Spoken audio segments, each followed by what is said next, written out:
Hi, this is Fred with Quality One Engravers. I'm going to take this real simple plate from CorelDraw. I'm working in CorelDraw X5, and this is a board that's a 9x12 with a plate that's 6 3/4 by 9 3/4. Edit, copy. I'm going to go into Engravelab and Control V and click to paste it. I'm going to click on F7 to zoom into it. And I can see it's got some width to it because in CorelDraw it had a hairline on it. I could have eliminated that hairline. I've got it selected, so I'm going to right mouse click here in no outline, and then Control C, go back to Engravelab, Control V, and I'm going to paste that one in, and you'll see this one is exactly 9x12. But we're going to work with this one here. So it's not the right size, so I need to fix that. So what I'm going to do is I'm going to click on this strokes and fill, and then click on this little fountain pen. Brings up this dialog box, and I'm going to eliminate the outline. So now it's exactly 9x12. I'm going to click the upper left hand corner, make this 0, and make this 0. Okay, so, but I could have designed this all in Engravelab also. I can take my outer box, make this 9, and make this number 12.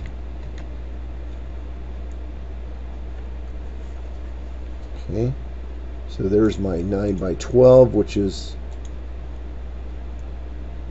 the same as this box right here. And I usually like putting it at a number, put it at 0, and maybe put it at 10. So there's the box. Now I'm going to add another box to it, which is the plate in the center, and I know that this is going to be 6.75, and it's going to be 9.75. So there's my 9.75. Now what I need to do is center this box in here. Now I know if I click on this box and go to the center, it should be exactly 14.5 by 6. So I can type those numbers in. But I'm going to click on the small box in the center and then click on the next one. And I'm going to hold the Alt key down and press the letter K. And that brings up my alignment tools. And I'm going to click here and here. Now somewhere underneath here is arrange and order and alignment, but I just remember the hotkeys.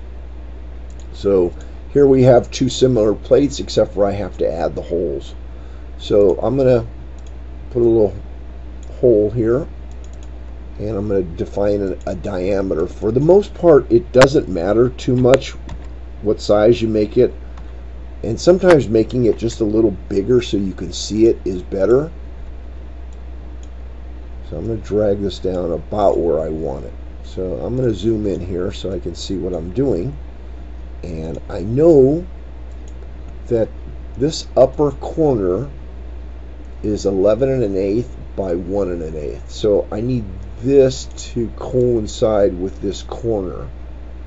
So what I'm going to do is go to the center of it and make this 11.125. And this one 1.125. So that is now in the corner of it, but I need to be 9/32 out and 9/32 to the right and down. So I'm going to add to my X here. I click in this, let me click away to show you that I want to select this. I click in the field and then click to the right and plus 0.28 and hit enter, and then I click in the field, click to the right, and now I want to add 0.28 to take that down. So now it's 0.28 from the corner. So what I want to do is I want to put another hole over here and another one down there. So I'm going to bring out a calculator. I know that it's 6.75 minus 0.28 is this distance, but I need to minus it 2 times. So it's 6.19 inches over. And because it's 9 3/4, then the other one's going to be 9/19. So let me just drag this down, and I'm going to turn on my array. Actually, let me close my calculator. I think I can remember 6/19. So I want, and unfortunately I've done this before, so let me just change this to 2 and make this a 1. It just happened to have the right numbers in there, and I wanted to show you how to do it. So if I click on 2 across and 2 down, let's see, where did the other 2? The other 2 actually went up here, so I need to go in the negative direction. So I'm going to just at least get them on the plate. And now this number, I'm sorry, this is the one that we just calculated. This was the 6.19, and that brought it over here. And then this one would be minus 9.19. And let me just close and look at this plate. F7. And you can see those holes in the corner. Now the center of this plate, you can see, is at 14.5 by 6. So if I select just these holes, this center should also be the same center. So now what we want to do is we want to, in either case, we want to select just the holes. So what I did is I dragged from up here to select these 2, and then I'm going to hold the Shift key and select these 2. So all 4 of them are grouped, and now I'm going to assign a tool path to it. So I'm going to click here, and this is drill center. And I'm going to click on that. Now I've already created a 093 drill, but let's go down here. You don't want to pick an engraving tool because they cannot go the depth that you may want to drill. So go down, either create an end mill, and I'll show you how to do that. We're going to come way down here, and I am going to assign a drill. So let's say a 187 or a 1/4 inch end mill. It really doesn't matter what you call this, because it's going to be the tool that's in your spindle that's going to be defining what the drill. So I'm going to make it a 1/4 inch end mill, and if I want, I can actually come over here, and you can see I've got a 1/4 inch end mill, but I could add, and I'm going to change this to a drill if the word end mill is confusing.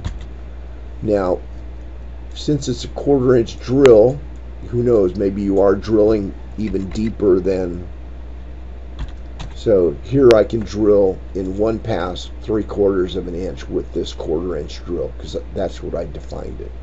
Click on change, and now I have in my tool library this 1/4 inch drill, and then say OK.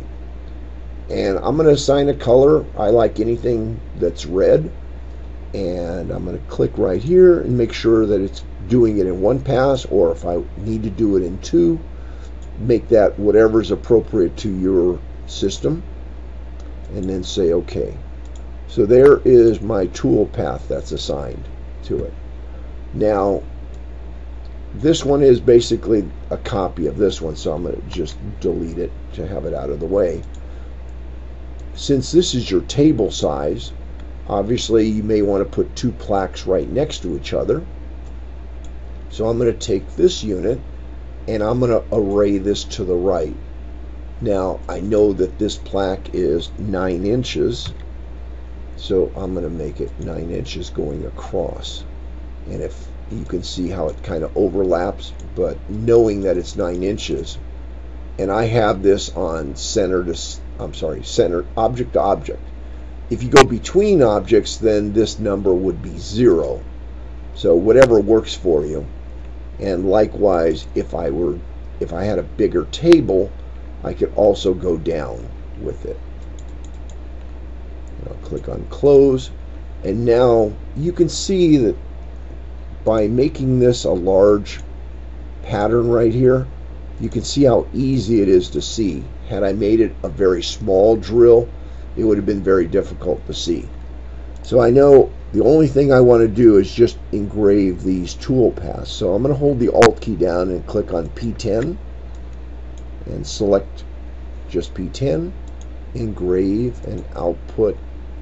And this is nice that you're able to see these bullseyes that you're going to be engraving. And of course this is your table size, so you can see exactly what's going to happen on your table.